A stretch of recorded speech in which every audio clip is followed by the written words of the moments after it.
안녕하십니까? 2022년 겨울 집회를 맞이하여서 영적 집회를 가질 수 있도록 도와주신 하나님께 감사를 드립니다. 비록 비대면으로 영상으로 하나님의 말씀을 증거하지만 우리가 각자 있는 곳에서 하나님의 은혜가, 성령의 은혜가 함께 하시기를 간절히 바라겠습니다. 이 시간에는 거룩한 기별이라는 주제로서 하나님의 말씀을 전해드리고 싶은데요. 먼저 기억잘 말씀, 요한계시록서 18장 1절에 있는 말씀입니다. 이 일 후에 다른 천사가 하늘에서 내려오는 것을 보니 큰 권세를 가졌는데 그의 영광으로 땅이 환하여지더라. 이번 집회의 주제가 바로 그의 영광으로 온 땅을 환하게라는 주제로서 저희가 말씀을 증거하는데요. 우리 모두가 계시록 18장 천사의 사명과 그리고 그 기별에 대한 의미를 다들 이해하고 간직하고 있습니다.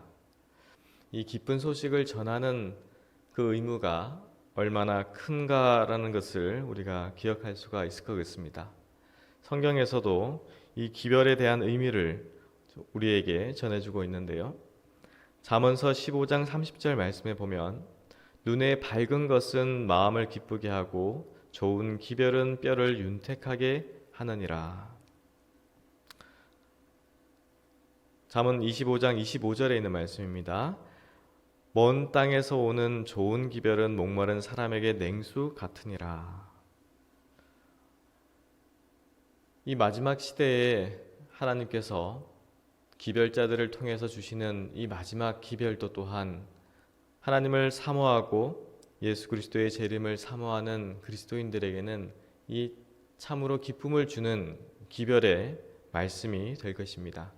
이 기별을 우리가 믿음으로 받아들이고 믿음으로 간직하는 생애를 사는 것이 바로 하나님께서 목적하신 바요 하나님의 축복을 받는 자의 모습이 될 것입니다. 주님의 복음은 예나 지금이나 동일합니다. 침례 요한이 광야에서 외쳤던 이 회개하라 천국이 가까웠느니라 라는 이 기별이 예수님을 통해서도 또한 그 기별이 전해졌고 이 천국 복음의 기별이 오늘날에도 또한 우리를 통해서 이 세상에 전파해야 할 마지막 기별입니다. 마태복음 24장 14절 말씀에 이 천국 복음이 모든 민족에게 증거되기 위하여 온 세상에 전파되리니 그제야 끝이 오리라. 주님께서 오신다는 기별, 이것이 어떠한 의미를 가지고 있는가를 우리가 증언의 말씀을 통해서 한번 살펴보도록 하겠습니다. 주님께서는 오신다. 그대의 머리를 들고 기뻐하라. 우리는 기쁜 소식을 들은 자들이 예수님을 사랑하노라고 주장하며 말할 수 없는 기쁨과 충만한 영광으로 가득 차게 될 것에 대하여 생각해야 할 것이다. 이 기별이야말로 복되고 즐거운 소식이며 모든 영혼을 감동시켜야 하고 우리 가정에서 거듭 반복하여 전해야 하며 우리가 길에서 만나는 사람들에게도 말해 주어야 할 소식이다. 이 이상 더 즐거운 소식이 어디에 있을 것인가? 계시록 18장 천사의 기별을 우리가 살펴볼 때 이 기별이 굉장히 두려운 기별이다 라는 생각이 들을 수도 있습니다. 분명히 이 계시록 18장 기별은 경고의 기별로서 이 영적 바벨론에 빠져 있는 이 세상에 경고하고 그곳에 있는 하나님의 백성들을 부르는 경고의 기별입니다. 그렇지만 이 기별을 우리가 자세히 생각해 보면 이 기별 속에 있는 하나님의 마음을 우리가 살필 수 있을 것입니다. 그 궁극적인 목표는 하나님의 마음은 돌이켜서 회개하여서 하나님께로 돌아와서 장차 올 새하늘과 새 땅, 그 아름다운 하늘을 천국에 같이 들어가서 나와 더불어 영원히 살자라는 복음의 기별을 계시록 18장 천사를 통해서 전하고 있는 것입니다. 계시록 18장 2절과 3절 말씀 보도록 하겠습니다. 힘센 음성으로 외쳐가로되 무너졌도다 무너졌도다 큰 성 바벨론이여 귀신의 처소와 각종 더러운 영에 모이는 곳과 각종 더럽고 가증한 새에 모이는 곳이 되었도다. 그 음행의 진노의 포도주를 인하여 만국이 무너졌으며 또 땅의 왕들이 그로 더불어 음행하였으며 땅의 상고들도 그 사치의 세력을 인하여 치부하였도다 하더라. 18장 4절 하단에 있는 말씀입니다. 내 백성아 거기서 나와 그의 죄에 참여하지 말고 그의 받을 재앙들을 받지 말라. 이 말씀이 어떻습니까? 이 경고의 기별이 어떻습니까? 하나님의 백성들을 하나님께서 부르신다는 그 음성을 듣고 계십니까? 각시대 대쟁투 311페이지에 있는 말씀을 읽어드리겠습니다. 하나님의 날에 설 수 있는 백성들을 준비시키기 위하여서는 하나의 큰 개혁이 이루어져야 할 것이었다. 당신의 백성이라고 공언하는 사람들 중에 대부분이 영원한 것을 위하여 준비하지 않고 있음을 보신 하나님께서는 당신의 자비로서 그들을 혼수 상태에서 깨워 주님의 재림을 위하여 준비를 갖추게 하시고자 경고의 기별을 보내실 예정이었다. 그래서 이 경고의 기별 또한 하나님의 자비와 은혜입니다. 자비와 은혜로서 마지막 때에 진노의 포도주로 재앙을 받을 수 없는 지경에 빠진 상태에서 그 상태를 벗어나게 하고자 하나님의 백성들을 일깨워 주시고 그들을 이끄시는 하나님의 자비의 음성을 바로 계시록 18장 천사의 기별을 통해서 우리에게 들려주시는 것입니다. 이사야서를 보면서 하나님께서 어떻게 하나님의 백성들을 이끄시는가를 잠깐 보게 되었습니다. 큰 예언서인 이사야서에 나와 있는 과정들을 이렇게 몇 가지로 나눠봤는데요. 먼저 그 백성들의 어떠한 상태인가를 선지자를 통해서 기별을 전해주십니다. 그들이 우상 숭배와 하나님을 불신함과 이방 나라와 교류함으로써 그들이 하나님을 잊어버리고 하나님을 믿는 그 신앙에서 돌이켜 우상을 섬기는 신앙으로 빠져있는 그 이스라엘 백성들의 상태를 지적하는 선지자의 글을 우리가 볼 수가 있었습니다. 그리고 경고하십니다. 그 우상을 버리라, 회개하라, 하나님을 신뢰하라. 우상을 버리고 회개하여 하나님을 신뢰하고 하나님을 그들과 함께 있도록 그 마음에 예비하고 돌이키라라는 그 경고의 기별을 선지자를 통해서 주십니다. 그리고 장차 있을 환난과 전쟁과 그 전쟁으로 인하여서 얼마나 황폐해질 것인가 그러한 예언이 선지자를 통해서 먼저 선포되었습니다. 그리고 실제로 그 예언이 성취됩니다. 그 예언이 전쟁과 황폐함과 그리고 이스라엘 백성들이 타국의 종살이로 사는 그러한 어려운 상황에 빠지게 됩니다. 하지만 그러한 징계, 환난, 시험이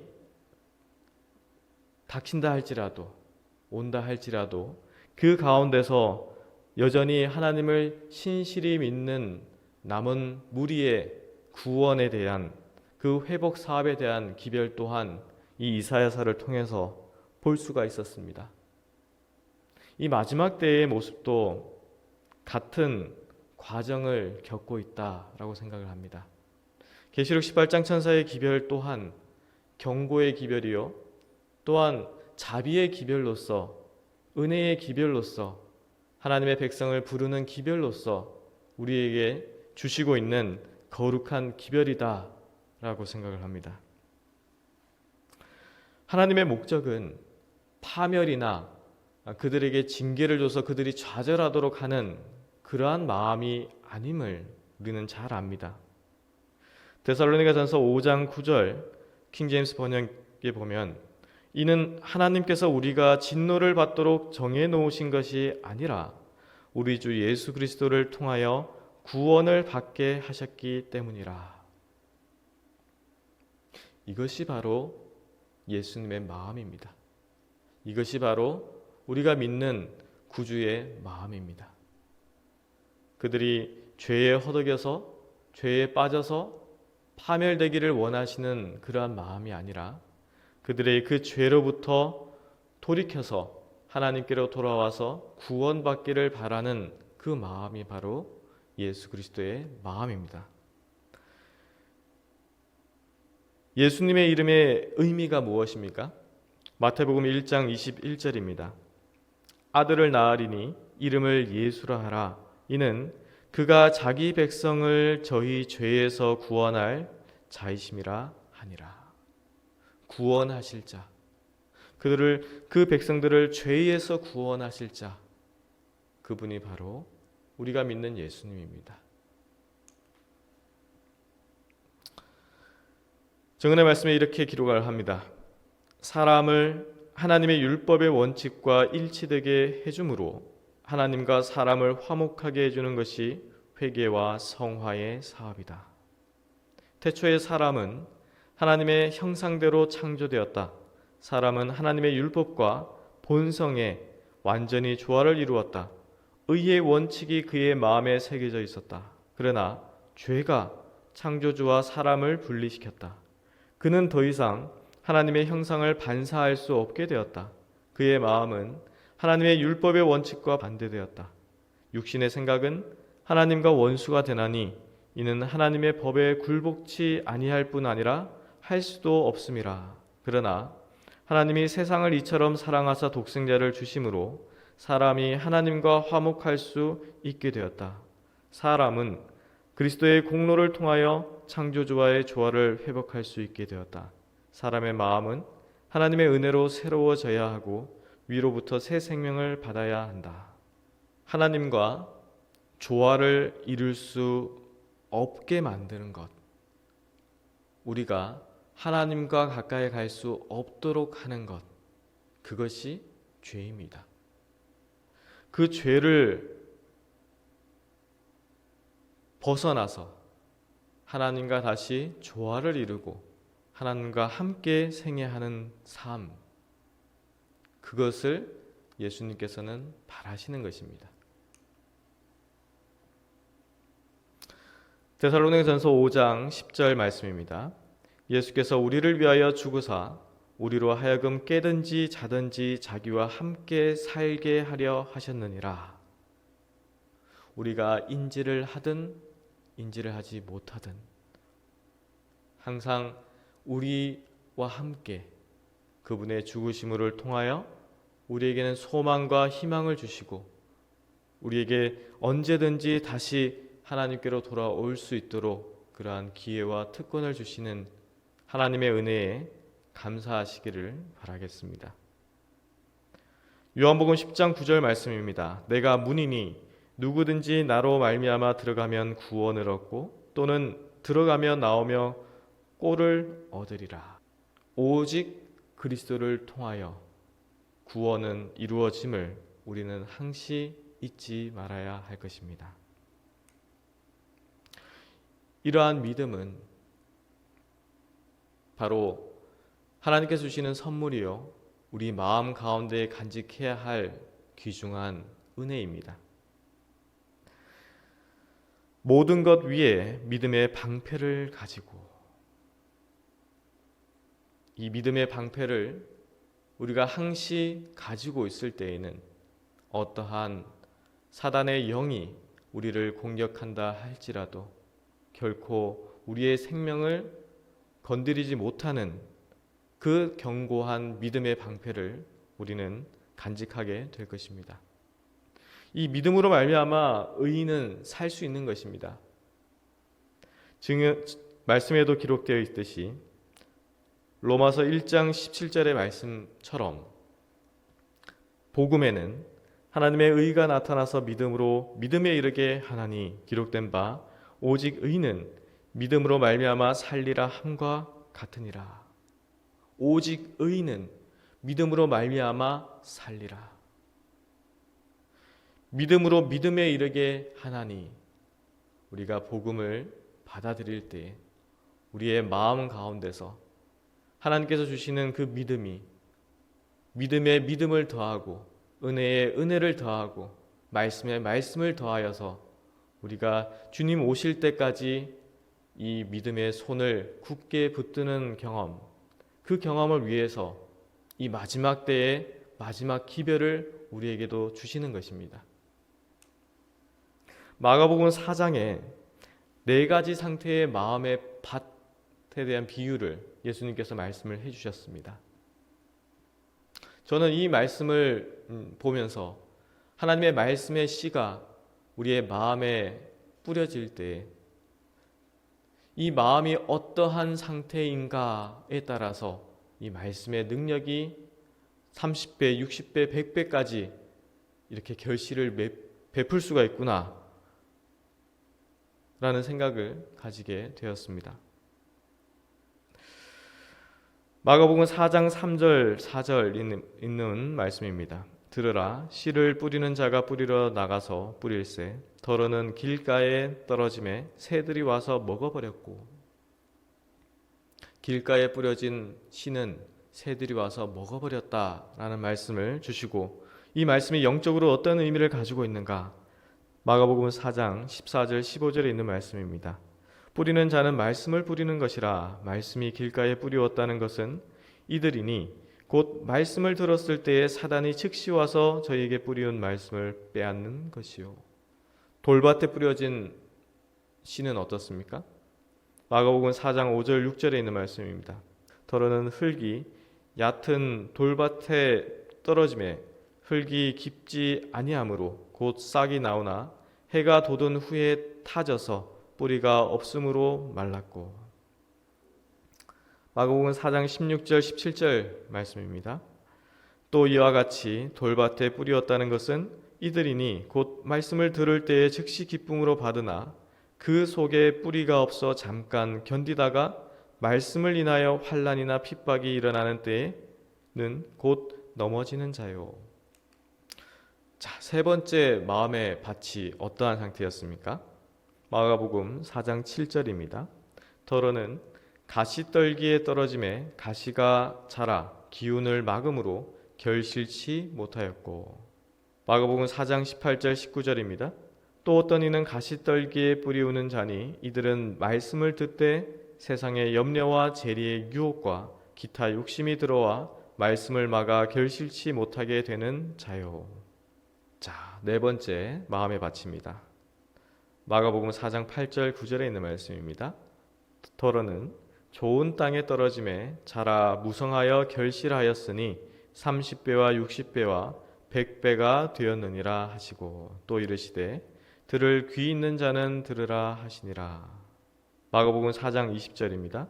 좋은 땅에 뿌리었다는 것은 곧 말씀을 듣고 받아 30배와 60배와 100배의 결실을 하는 자니라.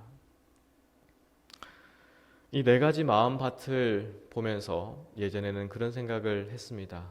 아하, 처음 하나님의 말씀의 씨앗이 나의 마음에 뿌리울 때에 내 마음이 상태가 어떠하느냐에 따라서 이 말씀이 열매를, 결실을 30배, 60배, 100배 맺을 수 있구나. 이 비유를 한때라는 생각을 했었습니다.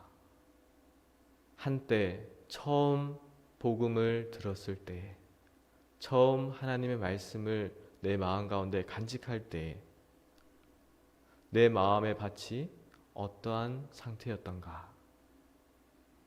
하지만 이 비유의 말씀을 거듭 읽고 묵상하면서 느낀 것은 지금 이 순간에도 우리의 마음의 밭은, 우리의 마음은 수시로 변할 수 있다라는 생각을 가지게 되었습니다. 어떠한 때에는 길가에 뿌려진 씨처럼 하나님의 말씀이 내 마음 가운데 들린다 할지라도 그것이 즉시로 사단의 정신, 사단의 마음이 내 마음을 주장하여서 그 말씀이 뿌리를 내리지 못하게 되는 그러한 경험이 있을 때도 있었고, 그리고 돌밭에 뿌려진 씨처럼 이 세상의 근심과 걱정과 환난과 시험이 올 때에 하나님의 말씀이 기억나지 않고 그 말씀이 뿌리를 내리지 못하는 그 마음의 상태가 될 때도 있었구나. 그리고 가시떨기에 뿌려진 씨앗처럼 이 세상의 유혹, 재리의 유혹, 세상의 염려, 기타 욕심이 들어와서 이 말씀이 결실을 맺지 못하였구나. 그리고 어떠한 때는 이 마음이 부드러운 심령으로 변화되어서 성령의 감동으로 주님의 말씀이 내 마음 가운데에 굳은 믿음의 뿌리를 간직하게 되었구나. 그리스도인의 삶은 현재의 삶입니다. 과거에 내가 어떠한 생애를 살았던가, 내가 어떠한 믿음을 가졌던가, 내가 어떠한 신앙을 했던가, 그것은 과거의 일입니다. 우리가 지금 현재 내가 어떠한 마음의 밭을 가지고 하나님의 말씀을 대하고 하나님의 말씀을 믿음으로 붙들고 있는가, 그 마음의 상태에 따라서 이 마지막 때에 주시는 기별도 또한 하나님의 말씀의 복음의 말씀이 또한 복음의 기별이 또한 우리의 마음을 감동시켜서 우리가 주님의 사업을 주님의 도구들로서 쓰임받도록 주님께 헌신할 수가 있을 것입니다. 무엇보다 우리의 마음을 지켜야 합니다. 우리의 마음에 주신 이 믿음을 지켜야 하는 것입니다. 잠언 4장 23절 말씀입니다. 무릇 지킬 만한 것보다 더욱 내 마음을 지키라. 생명의 근원이 이에서 나위니라. 하나님의 말씀에 따라서 나타난 예언의 기별들, 경고의 기별들은 하나님의 시간표에 따라서 정확하게 이루어지고 있다는 것을 우리는 발견할 수가 있을 것입니다. 왜냐하면 이것은 진리이기 때문입니다. 이 세상에는 많은 예측과 많은 가설로서 이 세상을 정의를 하지만 하나님의 말씀은 그런 예측과 가설이 아닌 진리와 변하지 않는 예언으로서 우리에게 주심을 우리는 기억해야 할 것입니다. 가래법은 기별 2권 103페이지에 있는 말씀입니다. 하나님의 말씀에 나타난 예언을 따라 우리들이 발전하여 온 것처럼 순서적으로 밝혀진 진리들은 오늘날에도 거룩하고 영원한 진리이다. 우리 경험의 과거 역사 가운데서 한 걸음 한 걸음 착실히 털을 닦아가며 예언 가운데 나타난 일련의 진리를 발견한 사람들은 빛의 모든 광선을 받아들이고 순종할 준비가 되어 있다. 저들은 기도하고 금식하며 연구하고 마치 숨은 보화를 찾는 것처럼 진리를 탐구하였으며 성령께서 우리들을 가르치셨고 지도하셨다는 것을 잘 알고 있다. 진리를 발견하고 계십니까? 한 걸음 한 걸음 착실히 믿음의 발걸음을 걷고 계십니까? 하나님께서 우리에게 보여주신 진리의 빛을 우리 마음 가운데에 모으고 있다면, 주님의 말씀의 성취가 어떠함을 우리가 발견하고 있다면 우리는 주님의 말씀에 순종할 수 있는, 순종할 수밖에 없는 그러한 마음이 될 것입니다.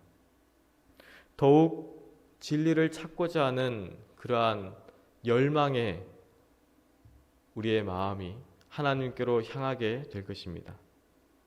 그러한 자들을 하나님께서는 가르치시고 그러한 자들을 더욱 밝은 빛으로 이끄신다는 것을 우리는 알 수가 있습니다. 우리가 이런 빛 가운데서 생애하는 신앙생활을 살 때에 결코 여러 오류들이 섞여 있는 혼동의 바벨론과 같은 그러한 선지자나 그러한 기별에 우리는 귀 기울이지 않을 것입니다. 증언의 말씀에도 이렇게 기록을 합니다. 우리들은 진리의 모든 요점들이 어떻게 확립되었다는 것과 하나님의 성령께서 그 진리에 인치셨다는 사실을 너무나도 잘 알고 있다. 진리가 여기 있다. 내가 진리를 가졌으니 나를 따르라는 음성이 항상 들려왔다. 그러나 이 선지자들은 내가 보내지 아니하였어도 다름질을 하였다는 경고의 말씀을 주셨다. 각자 깨달은 바에 의해서 이야기한다 할지라도 그 기별이나 그 선지자라는 사람들이 하나님의 말씀에 비추어서 증언의 말씀에 비추어서 그것이 하나님의 기별이 아니면 우리는 그 기별에 결코 혼동되고 휩쓸릴 필요가 없을 것입니다. 계시록 18장 1절의 말씀을 다시 한번 읽어드리겠습니다. 이 일 후에 다른 천사가 하늘에서 내려오는 것을 보니 큰 권세를 가졌는데 그의 영광으로 땅이 환하여지더라. 18장 4절 하단에 있는 말씀입니다. 내 백성아 거기서 나와 그 죄에 참여하지 말고 그에 받을 재앙들을 받지 마. 이 계시록 18장 천사의 기별이 어떻게 들리십니까? 하나님께서 경고하시는 이 기별이 어떻게 들리십니까? 하나님의 마음은 우리가 회복하여서 그 회복한 경험의 노래를 나뿐만 아니라 내 가족과 내 친구와 내가 접하는 모든 이들에게 증거하기를 바라십니다. 우리가 그 거룩한 기별을 깨닫고 있다면, 하나님의 마음을, 하나님의 뜻을 깨닫고 있다면 우리는 이 기별을 복음의 기별로서 세상에 증거하게 될 것입니다. 데살로니가서 5장 16절에서 23절에 있는 말씀입니다. 항상 기뻐하라, 쉬지 말고 기도하라, 범사에 감사하라. 이는 그리스도 예수 안에서 너희를 향하신 하나님의 뜻이니라. 성령을 소멸치 말며 예언을 멸시치 말고 범사에 헤아려 좋은 것을 취하고 악은 모든 모양이라도 버리라. 평강의 하나님이 친히 너희로 온전히 거룩하게 하시고 또 너희 온 영과 혼과 몸이 우리 주 예수 그리스도 강림하실 때에 흠없게 보존되기를 원하노라. 너희의 온 영과 혼과 몸이 우리 주 예수 그리스도 강림하실 때에 흠없게 보존되기를 원하노라. 바로 우리가, 우리의 품성이, 우리의 마음이 그리스도를 닮아가고 그리스도와 같이 되고 흠없게 보존되고 순결한 신앙과 마음을 간직하는 생애, 그것이 바로 계시록 18장 천사의 기별을 전하는 자들의 모습이 될 것입니다. 그러한 기별을 우리가 생각할 때 우리가 이러한 기별의 사명이 얼마나 거룩함을 다시금 기억하게 할 것입니다. 그렇지만 이러한 회복도, 그리스도와 닮아가는 그 모습도, 그러한 경험 가운데서도 우리가 잊지 말아야 할 것이 있습니다. 그것은 데살로니가서 5장 24절 말씀처럼 너희를 부르시는 이는 미쁘시니 그가 또한 이루시리라. 우리가 믿는 예수 그리스도, 모든 것이 은혜요 그분을 위한 영광이다 라는 것을 기억하십시오. 데살로니가전서 5장 28절 말씀처럼 우리 주 예수 그리스도의 은혜가 너희에게 있을지어다. 우리가 이 땅에서의 삶이 비록 환난과 시험과 각종 어려움으로 이 세상이 그러한 재앙의 모습으로 변한다 할지라도 하나님을 믿는 하나님의 백성들은, 이 기별을 가진 백성들은 매 순간 주님의 은혜로 살아가고 있음을 우리는 간증해야 할 것입니다. 그 거룩한 기별을 우리가 생각하고 사모하고 그 기별을 연구할 때도 또한 그 경고의 기별이 하나님께로 돌이키게 하는 회복의 기별임을, 하나님의 마음을 우리는 잊지 말아야 할 것입니다. 그러한 마음으로 바벨에 있는 혼돈 가운데 있는 영혼들을 바라볼 때에, 하나님의 마음으로 그 기별들을 증거할 때에, 그 기별에, 그 하나님의 마음에 감동된 영혼들이 그 바벨론으로부터 벗어나서 하늘로 향하는 그러한 놀라운 기적들이 이루어질 것입니다.